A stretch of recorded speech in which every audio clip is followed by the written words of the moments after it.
El libro de los mártires, capítulo 14. Historia de las persecuciones en Gran Bretaña e Irlanda, antes del reinado de la reina María I. Gildas, el más antiguo escritor británico conocido que vivió alrededor del tiempo en que los sajones llegaron a la isla de Gran Bretaña, ha dejado una narración terrible de la barbaridad de aquellas gentes. Los sajones, al llegar siendo paganos como los escoceses y los pictos, destruyeron las iglesias, asesinando al clero allá donde llegaban, pero no pudieron destruir el cristianismo, porque los que no quisieron someterse al yugo sajón huyeron y se establecieron más allá del Severn. Los nombres de los cristianos que padecieron en aquellos tiempos, especialmente los del clero, no nos han sido transmitidos. El ejemplo más terrible de barbarie bajo el gobierno sajón fue la matanza de los monjes de Bangor el 586 después de Cristo. Estos monjes eran en todos los respectos distintos de los que llevan este mismo nombre en nuestros días. En el siglo VIII los daneses, que eran unas bandas errantes de piratas y bárbaros, arribaron a diversas partes de Gran Bretaña, tanto de Inglaterra como de Escocia. Al principio fueron rechazados, pero en el 857 después de Cristo, un grupo de ellos arribaron a algún lugar cerca de Southampton, y no solo saquearon al pueblo, sino que quemaron las iglesias y asesinaron al clero. El 868 después de Cristo, estos bárbaros penetraron al centro de Inglaterra y se asentaron en Nottingham, pero los ingleses, bajo su rey Ethelred, los expulsaron de sus posiciones y los obligaron a retirarse a Northumberland. El 870 otro grupo de estos bárbaros desembarcó en Norfolk y libró batalla contra los ingleses en Hertford. La victoria fue de los paganos, que tomaron prisionero a Edmundo, rey de los ingleses orientales, y después de haberle infligido 1000 indignidades traspasaron su cuerpo con flechas y luego lo decapitaron. En Fifeshire, Escocia, quemaron muchas de las iglesias, entre estas la perteneciente a los culdeos en St. Andrews. La piedad de estos hombres los hacía objeto del aborrecimiento de los daneses, que allí donde iban señalaban a los sacerdotes cristianos para la destrucción, y no menos de 200 fueron muertos en Escocia. Sucedió algo muy semejante en la zona de Irlanda llamada Leinster, donde los daneses asesinaron y quemaron vivos a sacerdotes en sus propias iglesias. Llevaban la destrucción a donde iban, sin perdonar edad ni sexo, pero el clero era para ellos lo más odioso, porque ridiculizaban sus idolatrías, persuadiendo a su pueblo a que no tuvieran nada que ver con ellos. En el reinado de Eduardo III, la Iglesia de Inglaterra estaba sumamente corrompida con errores y superstición, y la luz del Evangelio de Cristo había quedado muy eclipsada y entenebrecida por los inventos humanos, ceremonias recargadas y una burda idolatría. Los seguidores de Wycliffe, entonces llamados Lollardos, se habían hecho muy numerosos y el clero estaba muy agraviado ante su crecimiento. Pero fuera cual fuera el poder que tuvieran, para molestarlos y hostigarlos no tenían autoridad legal para darles muerte. Sin embargo, el clero aprovechó una oportunidad favorable y prevalecieron sobre el rey para introducir una ley ante el parlamento por la que todos los Lollardos que permanecieran obstinados pudieran ser entregados al brazo secular y quemados como herejes. Esta ley fue la primera introducida en Gran Bretaña para quemar personas por sus creencias religiosas. Fue introducida en el año 1401 y poco después se hicieron sentir sus efectos. La primera persona en sufrir la consecuencia de esta cruel ley fue William Santry, o Sautrey, un sacerdote que fue quemado vivo en Smithfield.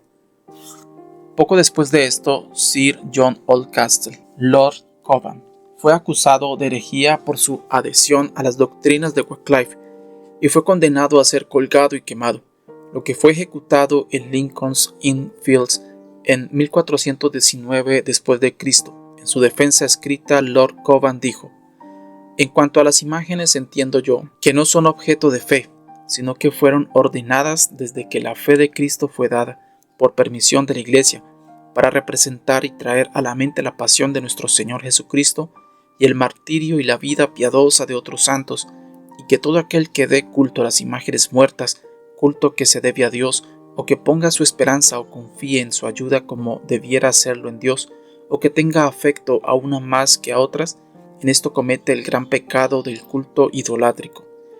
También creo plenamente en esto, que cada hombre en esta tierra es un peregrino hacia la gloria o hacia el sufrimiento, y que el que no conoce y no cumple los santos mandamientos de Dios en su vida aquí, aunque vaya de peregrinación por todo el mundo y muera así, será condenado. El que conoce los santos mandamientos de Dios y los guarda hasta el final, éste será salvado, aunque jamás en su vida vaya de peregrinación, como ahora suelen hacerlo los hombres a Canterbury, a Roma o a cualquier otro lugar. El día señalado, Lord Cobham fue sacado de la torre con sus armas atadas tras él, mostrando un rostro radiante. Luego fue hecho yacer sobre un enlistonado con patines, como si hubiera sido el peor traidor a la corona, y arrastrado de esta guisa hasta el campo de San Giles. Al llegar al lugar de la ejecución y al ser sacado de aquella especie de trineo, se arrodilló con devoción pidiendo al Dios omnipotente que perdonara a sus enemigos. Luego se levantó y contempló a la multitud y los exhortó de la manera más piadosa a seguir las leyes de Dios escritas en las Escrituras y a apartarse de aquellos maestros que vieran contrarios a Cristo en su manera de conversar y vivir. Luego fue colgado de los lomos con una cadena de hierro y quemado vivo en el fuego. Alabando el nombre de Dios mientras tuvo un hálito de vida, la muchedumbre presente dio grandes muestras de dolor. Esto tuvo lugar en el 1418 después de Cristo. Sería prólijo explicar cómo se comportaron los sacerdotes en aquella ocasión, ordenando al pueblo que no orara por él, sino que lo consideraran condenado al infierno, porque había muerto en desobediencia a su papa. Así reposa este valiente caballero cristiano Sir John Oldcastle, bajo el altar de Dios, que es Jesucristo, entre aquella piadosa compañía que en el reino de la paciencia sufrieron gran tribulación con la muerte de sus cuerpos por su fiel palabra y testimonio. En agosto de 1473 fue prendido uno llamado Thomas Granter en la ciudad de Londres. Le acusaron de profesar las doctrinas de Wycliffe, por las que fue condenado como hereje obstinado. Este piadoso hombre, llevado a la casa del sheriff por la mañana del día designado para su ejecución, pidió algo que comer, y habiendo comido un poco les dijo a la gente presente: «Como ahora bien, porque tengo que librar una extraña batalla antes de ir a cenar». Habiendo terminado la comida, dio gracias a Dios por la abundancia de su providencia llena de gracia, pidiendo que lo llevaran ya al lugar de la ejecución para poder dar testimonio de la verdad de aquellos principios que había profesado. Por ello fue encadenado a una estaca en Tower Hill, donde fue quemado vivo, profesando la verdad con su último aliento. En el año 1499, uno llamado Badram, hombre piadoso, fue traído ante el obispo de Norwich, acusado por algunos de los sacerdotes de sostener las doctrinas de Wycliffe. Confesó entonces que creía todas aquellas cosas de que se le acusaba. Por esto fue condenado como hereje obstinado y se libró una orden para su ejecución. Fue conducido luego a la estaca en Norwich, donde sufrió con gran constancia.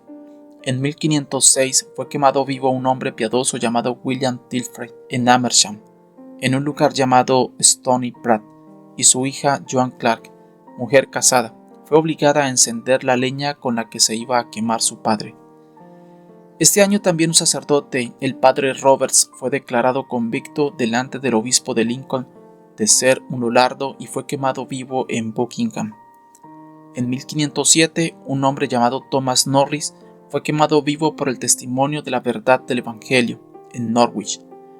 Este era un pobre hombre, inofensivo y pacífico, pero su párroco, hablando con él un día, conjeturó que era un lolardo. Como consecuencia de esta suposición, lo denunció al obispo y Norris fue prendido. En 1508, Lawrence Wall, que había estado encarcelado durante 2 años, fue quemado vivo en Salisbury por negar la presencia real en el sacramento. Parece que este hombre tenía tienda abierta en Salisbury y dio hospitalidad en su casa a algunos lolardos, por lo que fue denunciado ante el obispo, pero él se mantuvo firme y fue condenado a sufrir como hereje. Una piadosa mujer fue quemada en Chipping-Sudbourne por orden del canciller Dr. Whittingham. Después de haber sido consumida en las llamas y la gente volvía a sus casas, un toro escapó de una carnicería y, dirigiéndose de manera particular contra el canciller de entre el resto de la multitud, lo traspasó con sus astas. y le arrancó con ellas las entrañas, llevándolas luego en sus cuernos. Esto lo vieron todos los asistentes, y se debe destacar que la bestia no hizo amagos contra nadie más en absoluto. El 18 de octubre de 1511, William Suckling y John Bannister, que se habían retractado, habían vuelto a la profesión de la fe, fueron quemados vivos en Smithfield. En el año 1517, un hombre llamado John Brown, que se había retractado antes en el reinado de Enrique VII y llevado un tronco de leña alrededor de la iglesia de San Pablo, fue condenado por el doctor von Hamann, arzobispo de Canterbury, y fue quemado vivo en Ashford. Antes de ser encadenado a la estaca, el arzobispo von Hamann y Jester, arzobispo de Rochester, hicieron quemar sus pies en el fuego hasta que se desprendió toda la carne hasta los huesos. Esto lo hicieron para forzarlo a retractarse, pero él persistió en su adhesión a la verdad hasta el fin. Por este tiempo fue prendido Richard Hunt, un sastre de la ciudad de Londres, por rehusar pagar al sacerdote sus honorarios por el funeral de un niño. Fue llevado entonces a la Torre de los Lollardos en el Palacio de Lambeth, donde fue asesinado en privado por algunos de los criados del arzobispo. El 24 de septiembre de 1518, John Stillinson, que antes se había retractado, fue prendido hecho comparecer ante Richard FitzHames, obispo de Londres, y condenado el 25 de octubre como hereje. Fue encadenado a la estaca de Smithfield entre una inmensa muchedumbre de espectadores y selló con su sangre su testimonio de la verdad. Declaró que era un Lollardo y que siempre había creído las doctrinas de Wycliffe y que, aunque había sido tan débil como para retractarse de sus creencias, ahora estaba dispuesto a convencer al mundo de que estaba listo para morir por la verdad. En el año 1519, Thomas Mann fue quemado en Londres, como también lo fue Robert Selling, un hombre llano y honesto, por haber hablado contra el culto a las imágenes y contra las peregrinaciones. Alrededor de este tiempo, James Baxter de Colchester fue ejecutado en Smithfield, Londres. Sus creencias eran las mismas que las del resto de los Lollardos o aquellos que seguían las doctrinas de Wycliffe, pero a pesar de la inocencia de su vida y de su buena reputación, se vio obligado a soportar la ira papal. Durante este año, un zapatero llamado Christopher fue quemado vivo en Newbury, en Berkshire, por negar los artículos papistas que ya hemos mencionado.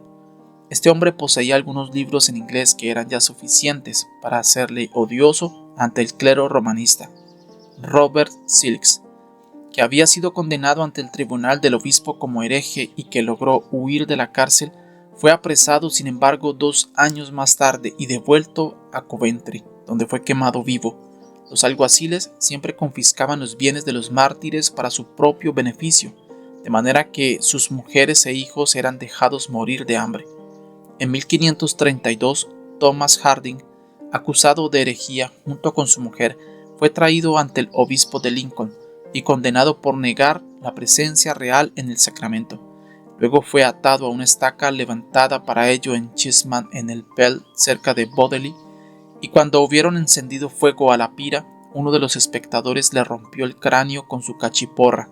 Los sacerdotes habían dicho al pueblo que todo el que trajera leña para quemar herejes tendría una indulgencia para cometer pecados durante 40 días. A finales de aquel año, Wortham, arzobispo de Canterbury, prendió a un tal Gillen, sacerdote de Maidstone, y después de haber sido torturado durante largo tiempo en la cárcel y de haber sido varias veces interrogado por el arzobispo y por Fisher, obispo de Rochester, fue condenado como hereje y quemado vivo delante de la puerta de su propia iglesia parroquial. Thomas Bilney, profesor de Lacyville en Cambridge, fue hecho comparecer ante el obispo de Londres y varios otros obispos en la casa del capítulo en Westminster, y siendo amenazado varias veces con la estaca y las llamas, fue lo suficientemente débil como para retractarse, pero después se arrepintió seriamente. Por esto fue hecho comparecer ante el obispo por segunda vez y condenado a muerte. Antes de ir a la pira confesó su adhesión a las doctrinas que Lutero mantenía, y cuando se vio en la hoguera dijo: «He sufrido muchas tempestades en este mundo, pero ahora mi nave llegará segura a puerto». Se mantuvo inamovible en las llamas clamando: «Jesús, creo», estas fueron las últimas palabras que le oyeron decir. Pocas semanas después del martirio de Vilney, Richard Biffle fue echado en la cárcel y soportó azotes por su adhesión a las doctrinas de Lutero. Biffle había sido monje durante un tiempo en Bames, Surrey, pero se convirtió leyendo la traducción de Tyndale del Nuevo Testamento. Los sufrimientos que este hombre soportó, por la verdad, fueron tan grandes que se precisaría de un volumen para contarlos.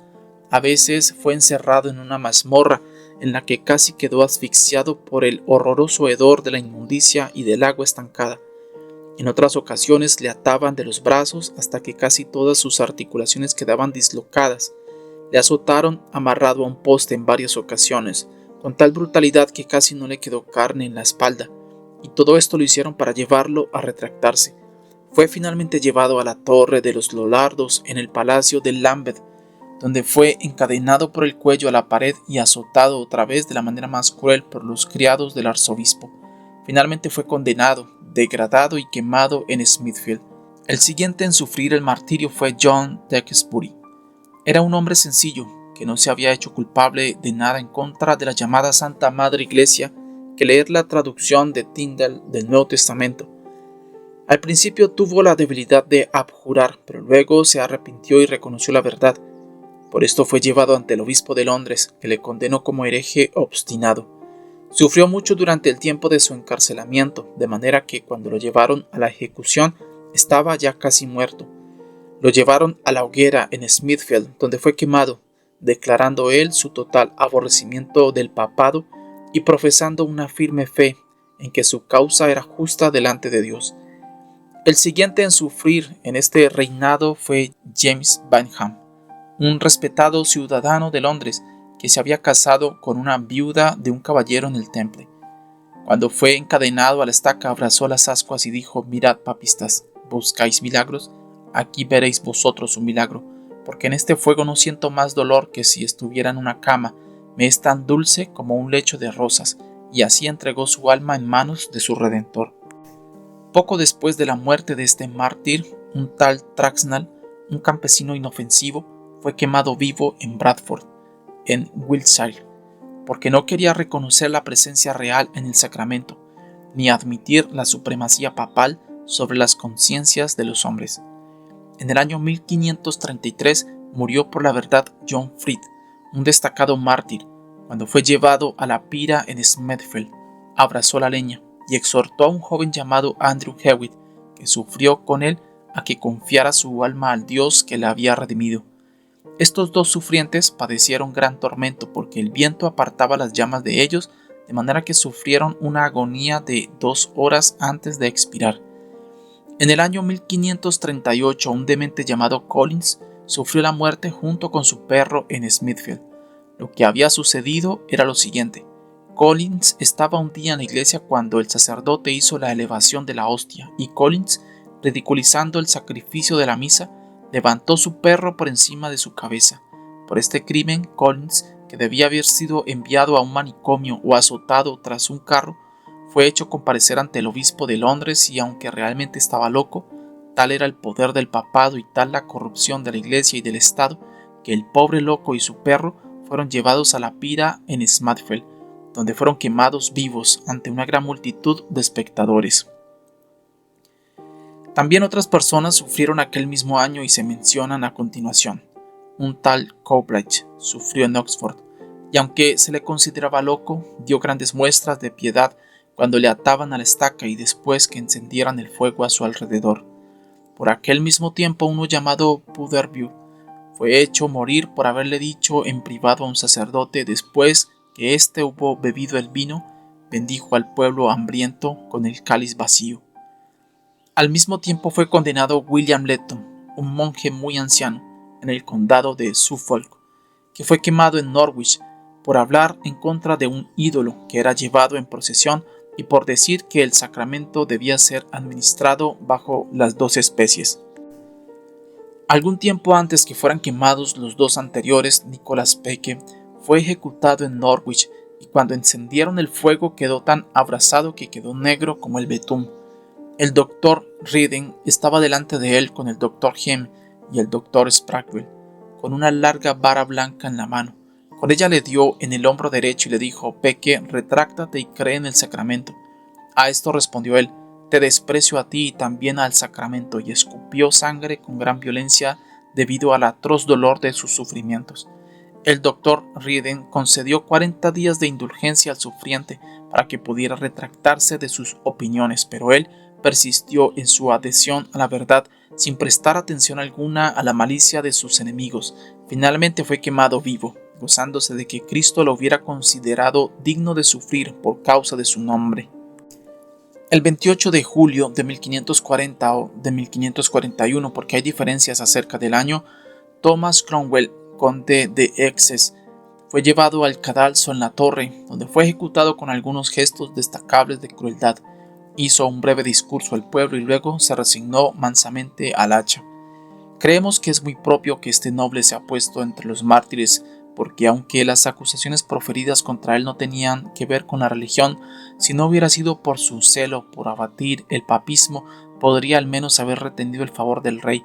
A esto se debe añadir que los papistas tramaron su destrucción, porque hizo más él por impulsar la reforma que nadie en su época, con excepción del doctor Cranmer. Poco después de la ejecución de Cromwell, el doctor Cuthbert Barnes, Thomas Gamett y William Jerome fueron hechos comparecer ante la corte eclesiástica del obispo de Londres y fueron acusados de herejía. Presente ante el obispo de Londres, le preguntó al doctor Barnes si los santos oraban por nosotros. A esto respondió que esto lo dejaba a Dios, pero añadió: «Yo oraré por vosotros». El 13 de julio de 1541, estos hombres fueron sacados de la torre y llevados a Smithfield, donde fueron encadenados a una estaca y sufrieron allí con una constancia que nada sino una firme fe en Jesucristo podía inspirarles. Thomas Somers, un honrado mercader, fue echado en prisión en compañía de otros 3 por leer algunos de los libros de Lutero y fueron condenados a llevar aquellos libros a un fuego en Chepset. Allí debían echarlos en las llamas, pero Somers echó los suyos por encima y por ello fue devuelto a la torre y allí apedreado hasta morir. En este tiempo estaban llevándose a cabo unas terribles persecuciones en Lincoln bajo el doctor Longland, obispo de aquella diócesis. En Buckingham, Thomas Baynard y James Moreton fueron condenados a ser quemados vivos, el primero por leer la oración del Señor en inglés y el otro por leer la epístola de Santiago en inglés. El sacerdote Anthony Parsons fue enviado, y con él otros 2, a Windsor, para ser allí interrogado acerca de una acusación de herejía, y les dieron allí varios artículos para que los suscribieran, los cuales rehusaron. Luego su causa fue seguida por el obispo de Salisbury, que fue el más violento perseguidor en aquel tiempo, con la excepción de Bonner. Cuando fueron traídos a la estaca, Parsons pidió de beber y al dársele, brindó a sus compañeros de martirio diciendo: «Gozaos, hermanos, y levantad vuestra mirada a Dios, porque después de este duro desayuno, espero la buena comida que vamos a tener en el reino de Cristo, nuestro Señor y Redentor». Después de estas palabras, Eastwood, uno de los sufrientes, levantó los ojos y las manos al cielo, pidiendo al Señor en lo alto que recibiera su espíritu. Parsons se acercó a la paja más hacia él y luego les dijo a los espectadores: «Esta es la armadura de Dios, y ahora soy un soldado cristiano listo para la batalla. No espero misericordia, sino por los méritos de Cristo. Él es mi único Salvador. En Él confío yo para mi salvación». Poco después de esto se encendieron las hogueras que quemaron sus cuerpos, pero no pudieron dañar sus almas preciosas e inmortales. Su constancia triunfó sobre la crueldad y sus sufrimientos serán tenidos en un eterno recuerdo. Así era entregado una y otra vez el pueblo de Cristo y sus vidas compradas y vendidas, porque en el Parlamento el rey estableció esta ley cruel y blasfema como ley perpetua, que todo el que leyera las Escrituras en su lengua vernácula, lo que era entonces llamado la ciencia de Wycliffe, debía perder su tierra, sus ganados, su cuerpo, su vida y sus bienes, por sí y por sus herederos para siempre, y ser condenados como herejes contra Dios, enemigos de la corona y culpables de alta traición contra la tierra.